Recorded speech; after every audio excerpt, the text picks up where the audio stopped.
Здравейте и благодаря, че се отзовахте на нашата покана да вземете участие в споделяне на добри практики за сектор туризъм.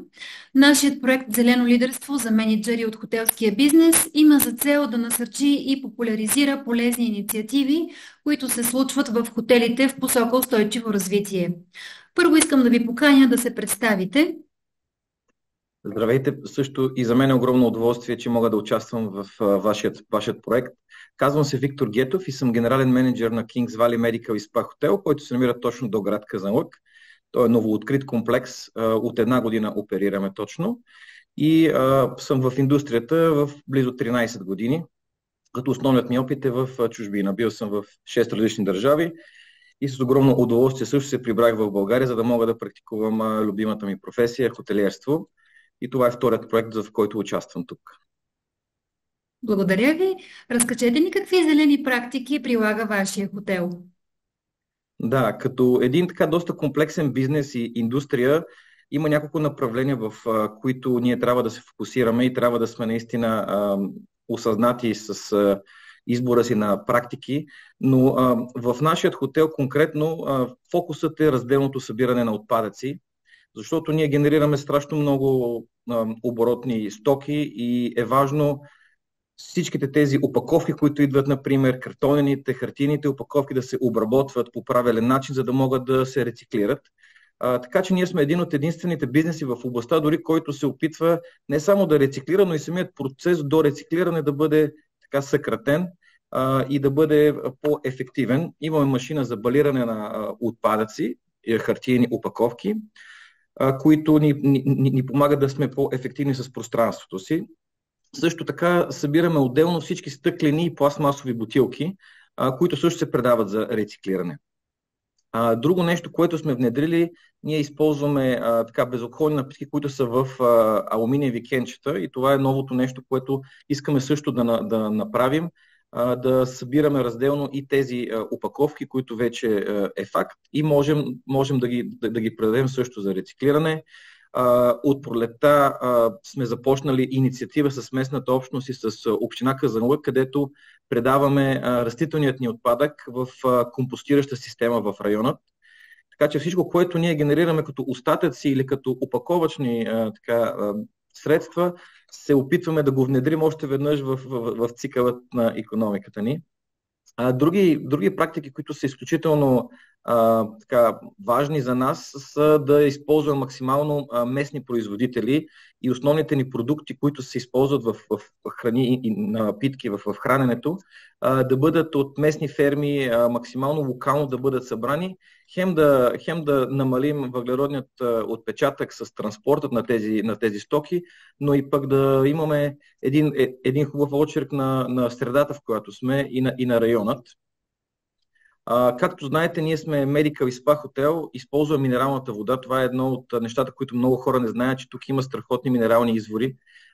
И чрез минералната вода ние можем да се позиционираме в различни сегменти, но най-вече този ресурс не е неизчерпаем и ние се опитваме максимално да използваме през кръгови системи, през топлообменници, да отнемем първо най-високата температура на минералната вода. Например, 80% от нашите общи части се отопляват първо с първият ход на минералната вода, и ние можем да спестим първо от сметките си за отопление, но пък и всъщност сме ефективни в използването на тази минерална вода. Част от тази минерална вода също отоплява и горещата вода в хотелската част, пак чрез топлообмен. И след това остатъчната минерална вода също се използва и за нашите басейни, разбира се, където можем да я приложим като един спа хотел. Бих добавил тук, че се намираме в доста интересен район с близо 320 слънчеви дни в годината, и нашият инвеститор е взел мерки, като нашият покрив целият е покрит с фотоволтаична система, която ни помага също да използваме природните ресурси и да си помогнем с нуждите от електроенергия. Но също така ние сме така посланици и на екосъобразното шофиране до нас, така че имаме 12 зарядни станции. Това е единственият частен бизнес, който има на едно място толкова много зарядни станции, така че нашите гости могат те да допринесат с това, с зелените си практики да стигнат до нашия хотел и да се приберат напълно без въглероден отпечатък. Така че това са основните направления, по които работим. Разбира се, има и доста дребни софтуери, смарт системи, датчици, които спомагат за ефективното използване на електроенергията в общи части, например, както и смарт система, която управлява температурата в всички помещения и оптимизира използването на електроенергия и газ, съответно за отопление или за охлаждане. Благодаря ви. А каква според вас е основната задача на мениджърите в посока промяна на нагласите за един по-устойчив туристически сектор? Да, ние като ръководители, като менеджери се стараем да сме отговорни към бизнесът, който оперираме. Имаме огромна отговорност не само към бизнесът, но и към нашите гости, към местната общност, към нашите колеги, за най-вече дадените ни ресурси, за дадените ни блага. И е важно ние да внедряваме ефективни практики, да използваме личният пример с това как трябва да оперираме един бизнес и постоянно да напомняме с ежедневните си усилия колко е важно да пестим ресурсите и да ги използваме ефективно в ежедневието си. Трябва да насърчаваме повече нашите колеги да ценят, да организират работата си така, че да имат минимален отпечатък в действията си, които правят и където могат да рециклират, да събират разделно, да бъдат осъзнати с какво следва след тяхното използване на този продукт или на този ресурс. Добре. А имате ли конкретни обучения или някакви други дейности, които са свързани с персонала, така че да ги насочвате към това зелено мислене, към тези зелени нагласи? Да, точно така. Ние използваме дори в първите дни на адаптация на всеки наш служител в средата, да им разкажем за точно тези практики, които вече сме успешно въвели в нашия бизнес, и се опитваме да ги запознаем с ползите от тях, опитваме се да ги запознаем с начинът на работа, с начинът на мислене в тази посока. Така че ние най-вече целта ни е да създадем правилните навици. Тъй като нашата индустрия е доста разнообразна от към поколения, които работят при нас, най-вече младите хора трябва да се възпитат дори на моменти, за да могат да станат едни добри граждани не само на района, а и на светът. И се опитваме чрез обучения, свързани с това какво можем да подобрим в средата си чрез определени практики, да им покажем, че всъщност ние не сме просто експлоататори, а всъщност сме визионери, които се опитват да запазят района, да запазят обществото, да запазят бизнесът си максимално чист. Ние прилагаме екосъобразни методики на работа, които са не само чрез практика, но дори внедряваме технологията, където може, за да ни помогне с това нещо. И е изключително важно цялата тази технология да бъде добре разказана на персоналът, който я използва, да бъдат добре обучени, за да можем да бъдем още по-ефективни в прилагането и в в ежедневието си, разбира се. Но основното, което се опитваме да кажем на колегите, че не е нужно да използваме най-евтиният продукт или най-така удобният ни продукт и че трябва да се положат усилия. Така че чрез навици и чрез усилия се опитваме да създадем едни добри практики в нашите колеги, които са абсолютен факт. И също така ние награждаваме не само служител на месеца, като една от нашите инициативи, която е свързана с обслужване на нашите гости, но ние също награждаваме и зелени шампиони, така наречената ни инициатива, където ако колега реши да ни представи някакъв вид нова методика или някакъв вид предложение, ние можем да го наградим съответно и да се опитаме да я внедрим. Чудесно! Има ли според вас потенциал туристическия бранш да изиграе водеща роля като пример за зелен икономически сектор?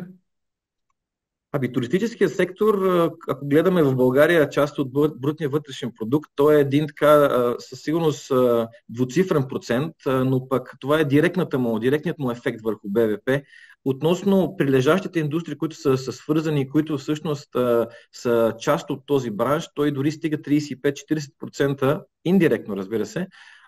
И ние сме доста комплексен сектор, който трябва да играе пример и трябва да бъде пример за зелени практики, защото ние свързваме доста различни сектори, които си взаимодействат, за да получим крайният продукт, крайната услуга, която ние предлагаме на нашия гост. И абсолютно изключително важна роля играе туризмът във връзка между общество, между местната общност, между средата, в която живеем, природата. И всъщност това, което искаме да дадем като услуга, дом далеч от дома. Един дом далеч от домът не е просто едно пътешествие, което не ме интересува след него какво ще оставя, а точно обратното, искаме да направим така, че нашите гости и нашите колеги, разбира се, да знаят, че това е дългосрочна цел и това не е просто за един-два дни гости да дойдат, да направят каквото правят, да използват ресурсите, които използват и да създадат техният отпадък, а точно обратното. Искаме да създадем една среда, едни условия, където гостите ни се чувстват, че бизнесът е отговорен, че практиките, които ние използваме в оперирането на този бизнес, менажирането на този бизнес, са наистина екосъобразни и ние им го показваме. Ние сме длъжни, като граждани на света, да оставим минимално промени, въпреки инфраструктурата, която искаме да създадем, но минимални щети в екосистемите, в които оперираме. Ние трябва да се стараем да развиваме и популяризираме нови дестинации и тези дестинации не трябва да бъдат просто за периодът на един бизнес план, а трябва да бъдат наистина съобразени с една визия, с едно дългосрочно мислене, как можем да експлоатираме това нещо, да му се насладим, да създадем едни преживявания за нашите клиенти и гости и минимално да навредим на екосистемата, която ни заобикаля. И в частност ще кажа, че нашият хотел е в една от най-приказните и прекрасни райони на България, която е богата на много природни блага. Заобиколени сме от такава природа, която всяка промяна на ежедневието ни може да афектира в дългосрочен план тази природа и флората и фауната всъщност да се отдръпнат от нас, което всъщност ще направи нашият продукт непопулярен и непривлекателен за клиентите. Много ви благодаря за споделените добри практики, за отделеното време и за това, което ни разказахте и ни показахте със сайта на вашия прекрасен хотел. Благодарни сме за това, че има такива лидери с наистина зелено мислене, които развиват туристическия сектор и го правят водещ и добър пример с това как трябва да се променят икономиките в Европа в позитивна посока. Благодаря ви за отделеното време. Благодаря ви и на вас, беше удоволствие и сме на среща с всичко, което можем да приложим, защото конкуренцията не е свързана само в бизнес плана. Ние трябва да се конкурираме, да си запазим природата и да запазим околната среда такава, каквато сме я заварили и така трябва да остане за поколенията напред. Благодаря за възможността да споделя какво Kings Valley Medical Spa прави в ежедневието си да бъде по-отговорен бизнес. Благодаря ви.